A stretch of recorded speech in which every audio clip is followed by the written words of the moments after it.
Assalamualaikum warahmatullahi wabarakatuh. Selamat datang kembali di tutorial terbuka. Pada kesempatan kali ini kita akan melakukan tutut liar fisika dasar 2A. Pada tutut liar hari ini kita akan membahas kisi-kisi UTS fisika dasar 2A. Jadi di sini udah ada kisi-kisinya ya, bisa kita lihat. Kalau di sini kalau saya hitung di sini tuh ada 6 pembahasan ya sampai dengan magnetostatik medan magnet. Nah, kalau kita hitung jumlah soalnya di sini tuh ada 12 soal. Nah, ini akan kita coba bahas satu persatu ya kayak gimana. Nah, kita langsung aja. Ini udah saya buatkan di sini ada 31 slide, jadi benar-benar kita bahas tuntas lah. Kita langsung aja masuk ke kisi-kisi yang pertama. Di sini topiknya terkait dengan hukum Coulomb dan medan listrik. Nah, di sini ada 2 soal. Yang pertama di sini memahami prinsip gaya interaksi muatan. Kita akan menggunakan hukum Coulomb. Yang kedua mampu menyelesaikan medan listrik yang ditimbulkan oleh muatan diskrit. Kemudian yang terakhir di sini mampu menyelesaikan medan listrik yang ditimbulkan oleh muatan kontinu. Kita coba langsung aja masuk ke soal nomor 1 dulu ya. Nah, di sini kita masuk ke soal nomor 1, memahami prinsip gaya interaksi muatan menggunakan hukum Coulomb. Nah, di sini kalau kita coba baca dulu soalnya, 3 buah muatan membentuk segitiga sama sisi seperti gambar berikut. Jarak antar ketiga muatan masing-masing adalah 10 cm. Jadi di sini tuh jaraknya 10 cm, terus di sini 10 cm, dan yang ini jaraknya 10 cm. Jika Q1 sama dengan plus 1 kolom, Q2 sama dengan Q3 sama dengan minus 2 kolom, dan K 9 kali 10 pangkat 9 dengan satuannya ini, tentukan besar resultan dari gaya Coulomb pada muatan Q1. Nah, jadi di sini muatan Q1 itu kan yang ini ya, muatannya itu positif. Nah, jadi kalau kita pengen mengerjakan hukum Coulomb, jadi hukum Coulomb itu kan F sama dengan K dikali Q1 dikali Q2 dibagi dengan R pangkat 2. Nah, ini persamaan di hukum Coulomb. Nah, terus juga kita tahu bahwa muatan ya, kalau kita punya muatan positif, ketemu dengan muatan positif, maka akan saling tolak-menolak gitu. Terus kalau misalkan negatif sama negatif, juga akan saling tolak-menolak. Tapi ketika berbeda jenisnya, misalkan plus ketemu dengan minus, maka dia akan saling tarik-menarik. Kayak gitu. Nah, untuk soal ini kita coba tulis dulu apa aja yang kita ketahui. Yang pertama adalah kita tahu ada jaraknya ya. Kita tahu R-nya itu sama dengan 10 cm atau sama dengan 0,1 meter. Terus di sini juga kita punya Q1. Q1-nya itu ini sama dengan 1 kolom.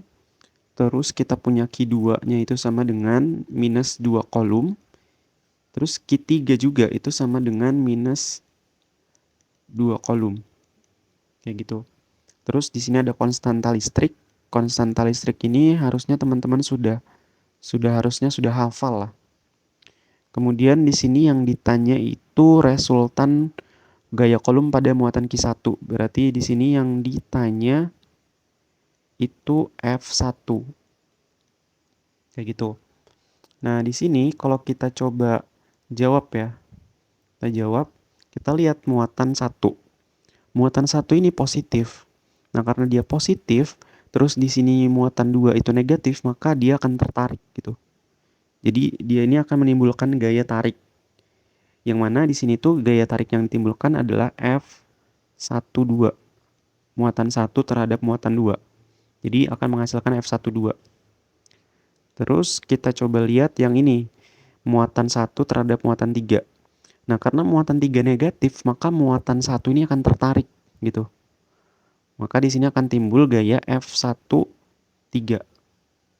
Kayak gitu. Nah, jadi di sini kita coba cari dulu F12. F12 berarti kan K dikali Q1 dikali Q2 dibagi dengan R pangkat 2. Kemudian di sini sama dengan kita masukkan nilai-nilai yang sudah kita ketahui sebelumnya. Jadi di sini 9 dikali 10 pangkat 9 dikali Q1-nya itu 1 dikali Q2. Q2-nya itu di sini minus 2 kolom.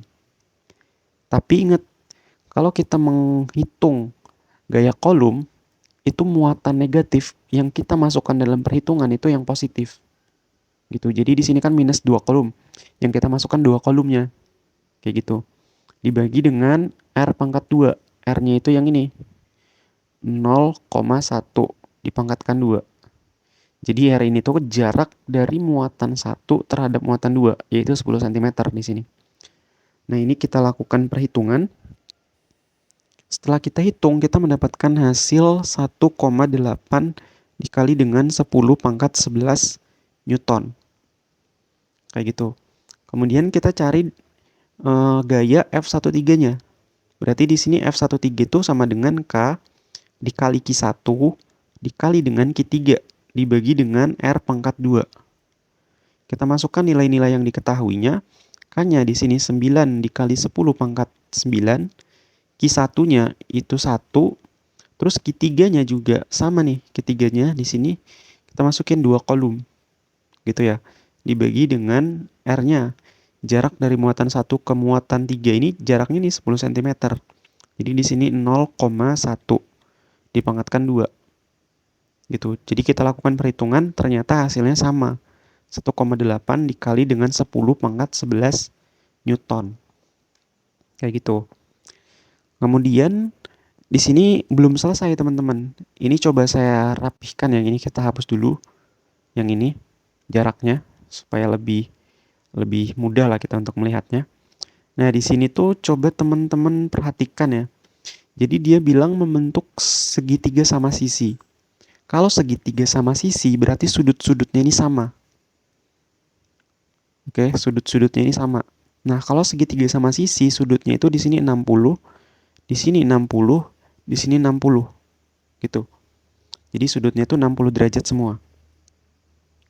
Nah, di sini karena kita pengen mencari resultan ya, resultan F1, dan di sini juga membentuk sudut, maka di sini kita akan coba menggunakan persamaan untuk mencari resultan.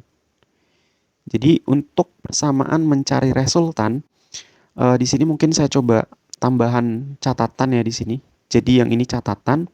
Nah, jadi kalau kita misalkan punya F1, terus kita punya dan F12 kayak gini. Kita cari F. Gini ya. Maka resultannya itu kayak gini. F itu sama dengan akar F1 ini kita pangkatkan 2 ditambah F2 ini kita pangkatkan 2. Terus kita tambah dengan 2 dikali F1 dikali F2 dikali dengan cos theta.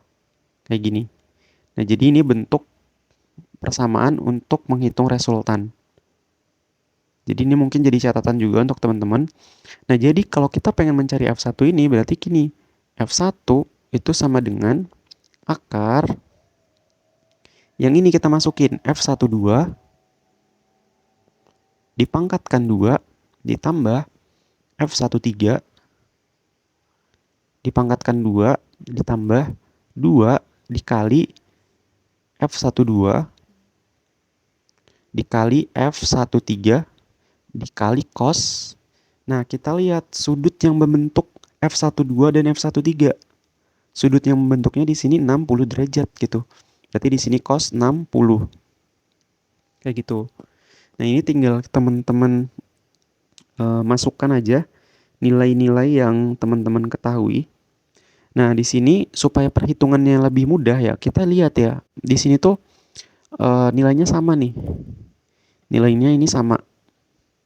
Jadi di sini bisa kita singkat gini.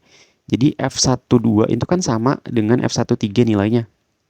Gimana kalau kita tulis sama dengan F? Gitu, karena nilainya sama gitu.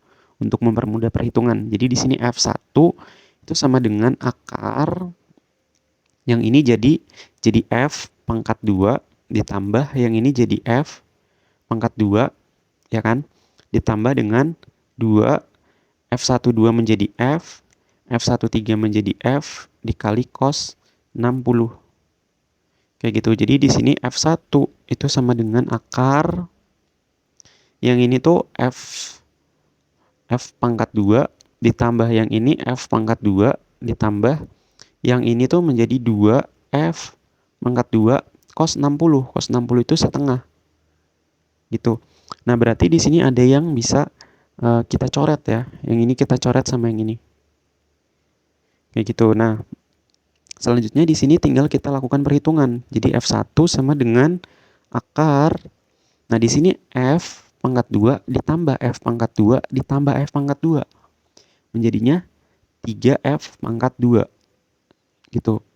Nah, F pangkat 2 ini bisa keluar dari akar. Jadi F1 sama dengan F pangkat 2-nya keluar dari akar menjadi F. Yang di dalam akarnya tetap 3. Kayak gitu. Nah, jadi di sini F1 itu sama dengan kita masukin nilai F-nya. Nilai F-nya itu yang ini. 1,8 dikali dengan 10 pangkat 11 akar 3. Satuannya Newton. Kayak gitu. Mungkin itu aja untuk pembahasan kita di soal nomor 1. Saya tutup videonya. Wassalamualaikum warahmatullahi wabarakatuh.